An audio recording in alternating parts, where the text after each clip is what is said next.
السلام عليكم ورحمة الله وبركاته. كبجمتوتا في جالتمتوتا ماتي أجب كنتاتا نجيني كيسان بلالا بقي نجي أنكر channelك يا عرفتن نمني channelك يا هاريتا تن سبسكرايب قتشو لا وانتوتا تكتب كان قال لك كسو الرافع يا جماعة وانتي نمني وجدتو أكد فايدمتني اوكي نمتو ليوتي فايدمتني يوتي فايدمني موني نرانا ما قمتشوس هنجرو هاد اللي كان دباس إن في ديد في جرا أكسو مقرة أورات التلي وانتوتا تكتب كايسرت هيموتو جرا جتشو أوائي في كيسانيتي ولك أباتي فيديو كان اسرت ديرو سمت عمره الاجيب بدا سنجر اوساني كرا سلبادن جچودا واسدي قفان كميت فردن واسدي قفان جچو واسدي قفان والله وان سدين كن فيا كيسني في الليل قلقلنا ديغا كيسني في الليل فردنا دبا كيسني في الليل akkasuma mootuyyuu yeroo marsaan jaa isin dhufu garaa isin dhukkubu fillee rifeensa keessan ciccitu fillee wama hundaafu dawaa wal qabataa ta'eedha jechuudha dawaan kuni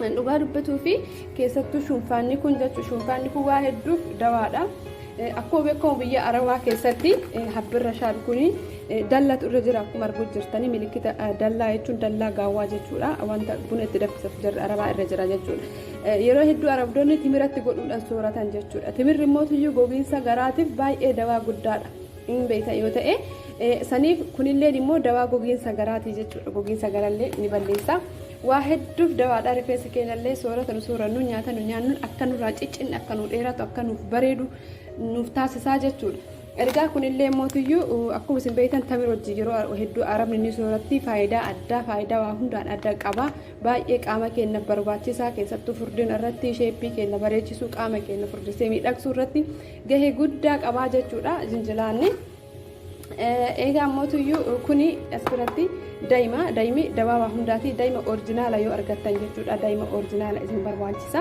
daa'ima oriijinaala soqadhaatiin hamma kana bitadha hamma dandeettan bitachuu hin dandeessanii ergasanii yoo hamma daa'ima keessanii ilaaltanii jara kanarraa hamma dandeettan hamma daa'imni keessan gahu akka yoo qoshortanillee furdatee wal qabatee hin jennetti jechuudha walitti miiksi gootanii fayyadamuu ni dandeettan ani immoo biyyi waan isinitti agarsiisuu yoo hunda isaa fayyadamuu hin heduu jechuudha isinumatti agarsiisu waan dhufee kanarrallee xiqqoosii maankaa tokkoo fi walakkaa fuudhee ho'isee jira jechuudha kun ho'ifamaadha kuni maqaan isaa afaan biyya keenyatiin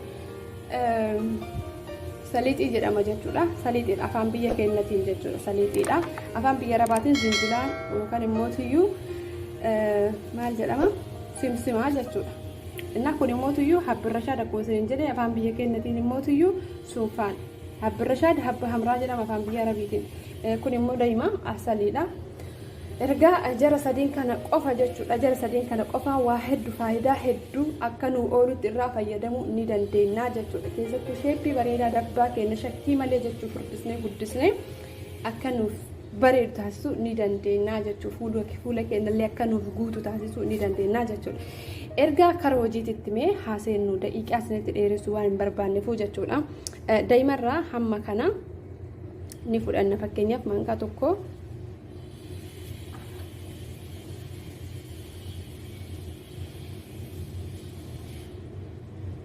daa'ima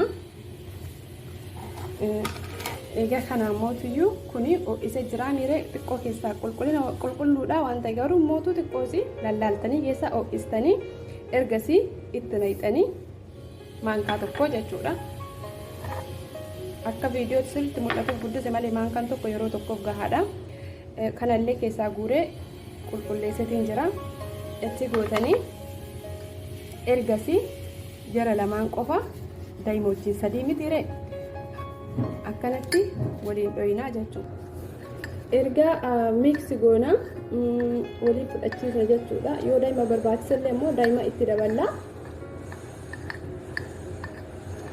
amma fakkeenyaaf na harkaa furdateetiin jira jechuudha waan na harkaa furdateef daa'ima xiqqoo itti dabaluu qabaa jechuudha walitti keettanii yoo jettan hanga feetan hin karrabu waan tokko alallee teessisuu dandeettan firiijillee teessisuu dandeettan waan tokko isin jalaa hin ta'uu jechuudha waan tokko wanta balaashoo yookaan waan baduu miti jechuudha erga hinga amma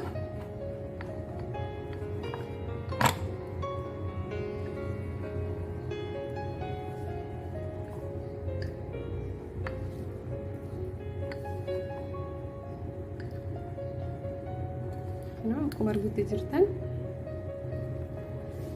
kuni amma maankaa sadiin ta'a jechuudha.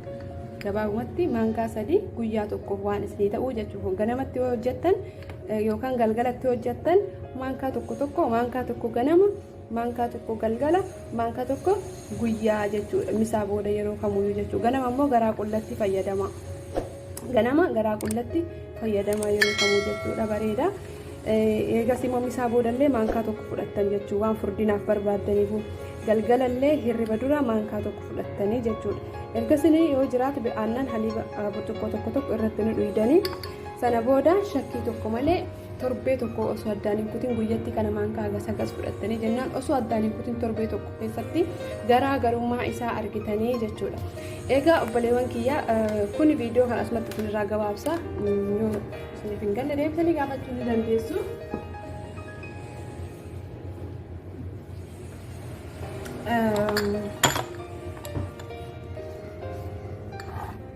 Ergaa karaa salphaadhaan fudhachuu ni dandeessanii wantoota salphaadhaan majaramaa kana bichaa bituudhaan daa'ima bituudhaan jara sadiin kana bichaa fayyadamuu ni dandeessan. Bakka tokko miiksi gootanii kobbee naqattanii yookaan qadaaddoo baala fidaanitti naqattanii yoo olkeettan ganama kana tokko hin gurfattanii jechuudha. Galgalallee kana tokko hin gurfattan, sa'aatii misarrattillee kana tokko hin gurfattan. Hojjetame taa'a waan ta'eef hin baduu jechuudha. Absuudaa irra buufachuu hin dandeessan jechuudha. Absuudaan bareedaadha. Absuudaatti hirrifachuu ni dandeessanii jechuudha. Egaa ammallee asirra yaada qabu tokko jira. Viidiyoon hojjedhu jalatti koomentiiwwan garaagaraa jechuudha. Koomentii silaa doktora gaafatan fa'aa kana gaafattantu jira jechuudha. Fakkeenyaaf dawaa dhukkuba sukkaaraa faanaan jettanii, dawaa dhukkuba asmii faanaan jettanii, ani immoo kanneenitti doktoraa miti, an doktoraa miti.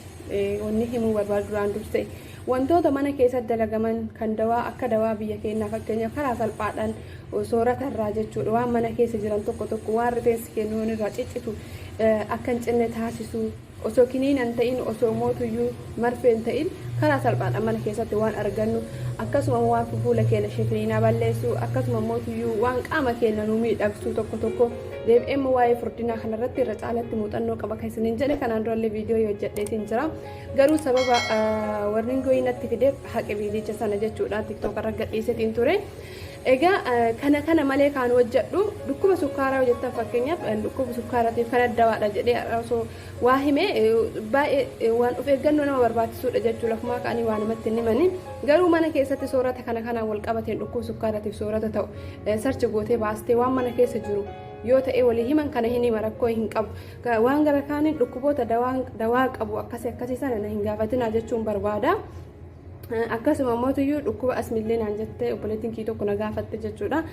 Dhugaa dhukkuba asmiitiifillee mana keessatti dawaan ni jira.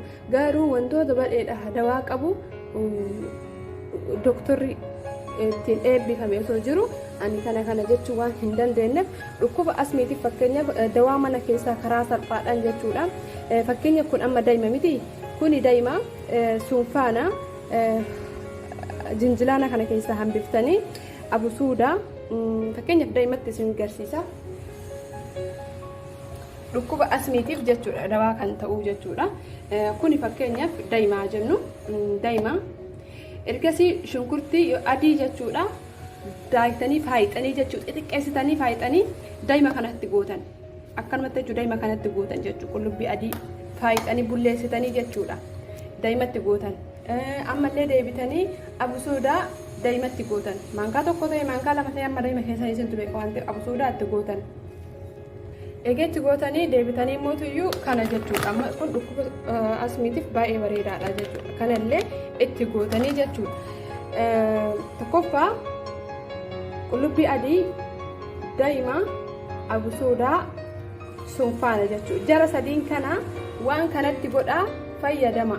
Ganama jechuudha. Ganama akka irraa kaataniin maankaa tokko yeroo kamuu jechuudha garaa qullatti fayyadama. Dhukkuba asmiitiif hamma tokko dawaa isiniif qaba jechuudha. Yeroo dhukkuba keessan asmii sanuu balleessuu hin dandeenye dhiibbaa biraa miidhaa biraa isinirraan gahuu hin danda'u. Shakkii tokko hin qabu dawaadha jechuudha qaama keessan guutuudhaaf.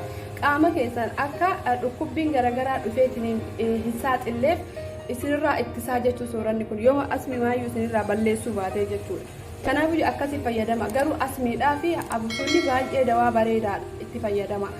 Deebi'ee mootuyyuu zayitii absuudatu jira. Zayitii absuudaa zayitii san fuutanii jechuun funyaan keessanitti odidaana yookaan gurraan qulqulleeffatan tokko hin jiru daarin isaa akka xixii jiru san jechuudha. Xixii saniin tuyxanii zayitii absoodaa sana funyaan keessa ol keettan haga isin haxxiffachiisu ol dibdan funyaan lamaan gamaa gamana keessa keettanii dibdan akkasuma morma keessan jalallee ni dibattanii akkasuma maankaa tokko zayitii absoodaa san ganama ganamanii dhuydanii jechuudha. Baay'ee isiniif faayidaadha keessattuu asmii saayinasii alerjikii funyaanii garaagaraa kanaaf baay'ee bareedaadha jechuudha absoodaanii. Haala kanaan itti fayyadamuu ni dandeessan. Waan mana keessa jiru waan beekurraa waan yoo fayyadamtan yoo isinillee fayyisuu baate yoo waan miidhaa isinirraan hin geenye isinii fiduu ni danda'a malee akkasitti an doktoraa miti waan ulfaataa doktorri isin yaaluu danda'u na hin gaafatinaa jechuun barbaada gamanumaani viidiyoon dabbaadhaaf isinii fidamootiyyuu kana fakkaata. itti fayyadama abboleewwan kiyyaa nagiyaannaaf oola isin jaaladha isin kabaja viidiyoon kiyyoo isinitti tole laayik gochuudhaan sabiskiraayib gochuudhaan hamileedhaan nu barsiisaa isiniin jedha. Wassalaamu alaikum.